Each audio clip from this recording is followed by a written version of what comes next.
Success is the sum of small efforts repeated day in and day out. Robert Collier. People are often captivated by spectacular breakthroughs, those dazzling flashes of brilliance like fireworks. Yet they forget that fireworks explode only in an instant, while the quietly smoldering flame is what warms an entire lifetime. Success, when you truly examine it, is not a miraculous leap, but a chain of small, steady movements just like the persistent drops of water that slowly carve through the hard rock of time. What causes so many people to fail is not a lack of talent, but a lack of perseverance with actions that seem utterly ordinary. Our brains crave instant rewards and prefer the feeling of having achieved something over the journey of repeating it. That is why sustaining small daily efforts demands a discipline that borders on philosophy, accepting a slow pace, trusting in what has not yet been revealed, and being patient with yourself on days that feel utterly ordinary. It is a silent conversation between willpower and instinct, where willpower learns to lead gently yet firmly. Every small action is like a seed. Day after day, even for months, the soil remains silent, as if nothing is alive. But deep beneath, the root system is quietly spreading wide, preparing for an unstoppable bloom. Success is the same, it is not magic, but the inevitable result of accumulation. When you repeat small efforts every day, you are not only honing skills, but also reshaping yourself, turning effort into instinct and discipline into part of your very identity. Then comes the moment when what others call success is simply the natural outcome of the life you have lived, felt deeply, and merged with. At that point, you will understand glory does not lie in a distant destination, but in every quiet step that keeps moving forward. If you want to live a happy life, tie it to a goal, not to people or things. Albert Einstein. We often anchor our emotions to others, to love, to recognition, or to material symbols like money and status. But those things are like the tide, always rising and falling unpredictably. When happiness depends on them, we unknowingly hand the control of our soul to variables beyond our reach. In contrast, a goal is like an inner axis, still and steadfast. It is not for show, but for living with throughout life. When you tie your life to a goal, you stop drifting with fleeting emotions and begin a journey with direction, like a ship that has found its compass on the vast ocean. A goal not only awakens meaning, but also reorganizes the mind. Every small action becomes a piece of a grand picture. Every challenge turns into value rather than senseless misfortune. That is the shift from dependence to self-mastery. When you place happiness in others, you live in a state of waiting. Waiting to be loved, waiting to be acknowledged, waiting to be answered. But when you tie it to a goal, you step into a journey of creation. You act, you advance, you grow. Happiness then is no longer a reward at the end of the road, but a gentle current that flows alongside every step. If human beings are fire, then material things and others are merely the wind, sometimes gently caressing, sometimes fiercely lashing, impossible to predict. A goal, however, is the fuel from deep within, deciding whether that fire burns steadily or flickers out. When you live for a goal, you no longer fear the wind changing direction, because the warm source of heat now lies within you. Quietly, you will realize, happiness is not something you seek in anyone or anywhere, but something that sprouts when you clearly know where you are heading and why you keep stepping forward, no matter the upheavals of the outside world. The greatest wealth is to live content with what you have. Plato.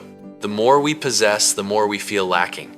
In truth, the human mind is like a bottomless jar. Every time we achieve something, it immediately raises the bar of enough higher. And so we fall into an endless loop. Pursue, achieve emptiness, pursue again.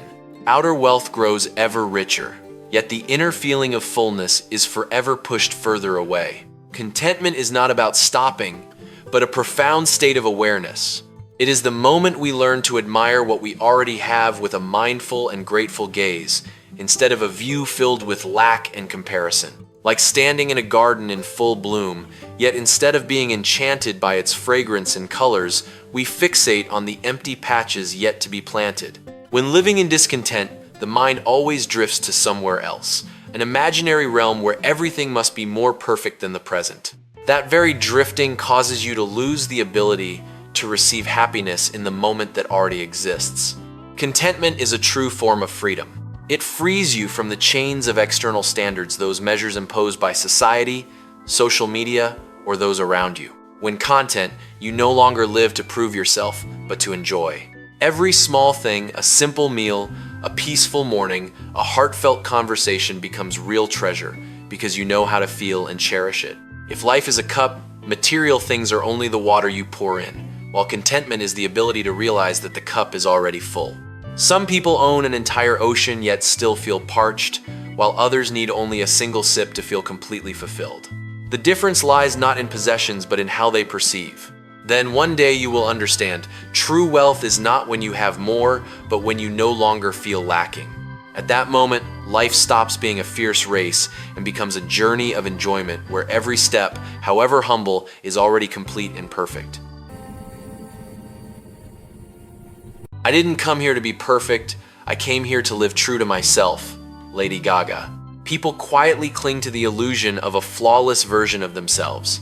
We grow up surrounded by invisible molds, learning to reshape ourselves to fit others' expectations, like actors who never stop changing masks. But the harder we try to become the right standard, the further we drift from our true selves, and that perfection ultimately becomes a role so polished that we forget our real face. Living true is not about letting go or rejecting progress, but a courageous act, daring to face the unfinished parts, daring to embrace both the light and the shadow within ourselves. Like stepping out of a room full of distorted mirrors where every image is warped by judgment and comparison to stand under natural light where you see yourself honestly without exaggeration or concealment. The craving for perfection often stems from the fear of rejection. We believe that if we are good enough, skilled enough, right enough, we will be loved and acknowledged. But the paradox is, precisely when we strive to become an idealized version, we lose genuine connection, because no one can touch a person hiding behind a flawless shell. Authenticity, even when imperfect, carries its own unique magnetism because it creates space for empathy, closeness, for being truly seen and understood. Like a piece of music, perfection is every note played exactly right, without deviation, but it can feel cold and soulless. Living true is a piece with slight off notes, moments of hesitation, yet filled with emotion and the breath of the one playing it. It is those very flaws that create personality, that bring vitality no flawless composition can replace. When you stop chasing perfection, you begin to experience a different kind of freedom. The freedom to be yourself without permission, without proof. Life is no longer an exam demanding a perfect score, but a journey of discovery where every step, every mistake, every choice is the authentic part of who you are. The only thing that feels better than winning is winning when no one believed you could do it. Hank Aaron. The need to affirm yourself is not with the world, but with the deep doubt inside you. When no one believes in you, you are truly standing in a space of solitude where every gaze denies you and every expectation is zero. And it is precisely in that emptiness that you must face the core question: do I believe in myself? Victory in that circumstance is not only the result of effort, but the rebirth of inner faith. It is like lighting a fire in pouring rain. No one hands you kindling, no one shelters you, and you must persistently protect every small spark from being extinguished. Every step forward then is no longer to prove anything to others, but to nurture the inner flame so it never dies. And when that flame blazes into light, the feeling of achievement is not simply winning, but surviving, overcoming yourself. Doubt from the outside often triggers two reactions. Either shrink back and accept the definition others impose, or develop a rare resilience where motivation no longer depends on recognition. Those who choose the second path will understand that the world's silence is sometimes a gift because it forces them to build their foundation from within rather than relying on easy cheers. If ordinary victory is like climbing a hill with cheers all around, then victory amid doubt is like scaling a cliff in the dark without safety, rope, or light, guided only by feeling and faith. When you reach the summit, what you carry is not only achievement, but a new version of yourself, stronger, deeper, and less dependent on the outside world. Something magical happens. You no longer need others to believe, because after everything, you have become living proof of your own ability. At that point, victory is no longer a moment, but a transformation where you not only achieve what you wanted, but also become the person you once doubted. The only limit to our realization of tomorrow will be our doubts of today. Franklin D. Roosevelt. The greatest barrier for humans lies not in circumstances, but in how the mind interprets its own potential. Doubt is not loud like failure, yet it quietly erodes willpower, like a thin mist that hides the horizon, making us think the world ends right before our eyes while it actually stretches endlessly. Doubt is a self-defense mechanism. It whispers, "Don't try because you might fail. Don't dream big because you're not good enough." It sounds reasonable, even safe. But the price is that you shrink yourself, adjust your dreams to fit your fear, until the future is no longer a space of exploration, but only a repeated version of the present. Doubt, therefore, not only blocks action, it also shapes the limits of what you dare to imagine. The future is like an unopened door. Doubt does not lock the door. It only stops you from touching the handle. You stand there analyzing, guessing, imagining every failure scenario until hesitation itself becomes the only certain failure. The paradox is, the more you wait to be more certain, the further you drift from the ability to make it real. The transformation begins when you realize doubt is not truth, but merely a voice in your head, a voice you can listen to, but do not have to obey. Those who shape the future are not people without doubt, but people who act despite it. They understand that belief is not always ready-made. Sometimes it is built from action itself, from small repeated steps, until enough evidence accumulates to silence the doubting voice. The future is not limited by your real ability, but by how much you allow yourself to believe in that ability. When you loosen the bonds created by doubt, you not only open opportunities, you open a different version of yourself, where potential is no longer trapped in thought but begins to materialize step by step in real life. The best way to find out what you want in life is to try many things. Oprah Winfrey. People feel they must know clearly before they begin. In reality, the mind is not a ready-made map, but unexplored territory. You cannot understand it all from afar. You must step in, touch it, go the wrong way, and sometimes get lost. Only that process gradually draws the true shape of what you desire. Waiting for certainty is often procrastination in disguise. We fear choosing wrong, fear wasting time, fear facing the possibility that we are not as talented as we imagined. But the paradox is, not trying is the riskiest choice of all, because it locks you in an untested version of yourself. You do not fail by choosing wrong. You only gather data about yourself, what excites you, what drains you, what is worth pursuing long term. Life is like a vast room with hundreds of doors. If you only stand still, thinking about which door is the right one, you remain in the same place forever. But every time you open a door, even if what lies inside is not what you expected, you still learn something. A new perspective, a new experience, a part of your personality you had never noticed before. Gradually, through those trials, you not only find the right path, you also understand yourself more deeply, more vividly, more realistically. Trying many things is not scattering. It is a necessary stage of discovery. It is like an artist testing many colors before finding their own palette. Without trial and error, there is no refinement. Without collision, there is no deep insight. One day, what you want is no longer a vague idea in your head, but a clear feeling born from experience. You know because you have lived it, compared it, chosen it. The path you take then is not the result of guesswork, but the crystallization of the journey of discovery, where every trial, right or wrong, brings you closer to yourself. Life is what we make it, and how we make it, whether we realize it or not. Napoleon Hill. Humans do not merely live in reality. We continuously create it through our perception, choices, and habits. We often think our lives are the result of circumstances, like passengers swept along by a current. But the truth is more subtle. It is our reaction to circumstances that quietly shapes our entire life experience. Two people stand in the same rain, one sees gloom, the other sees gentle refreshment, and from that, they are living in two completely different lives. Every repeated thought is like a brushstroke painting the inner picture. The beliefs you nurture today will become the filter for tomorrow.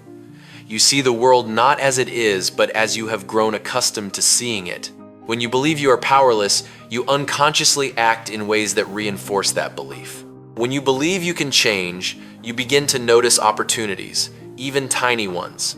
And so, life does not just happen. It is continuously recreated through every seemingly ordinary choice. You are the weaver, and life is the fabric being formed day by day. Every action, every reaction, every decision is a thread. Whether conscious or not, you are still weaving. There is no state of standing outside this process, only unconscious weaving or weaving with awareness. The difference between the two is the quality of the final fabric, tangled or harmonious, patchwork or purposeful. You cannot blame circumstances entirely, because you always play a part in how everything unfolds. But that very fact opens a door full of hope. If you are the creator of your life, then you can also begin to create it differently. When you truly realize this, a quiet shift occurs.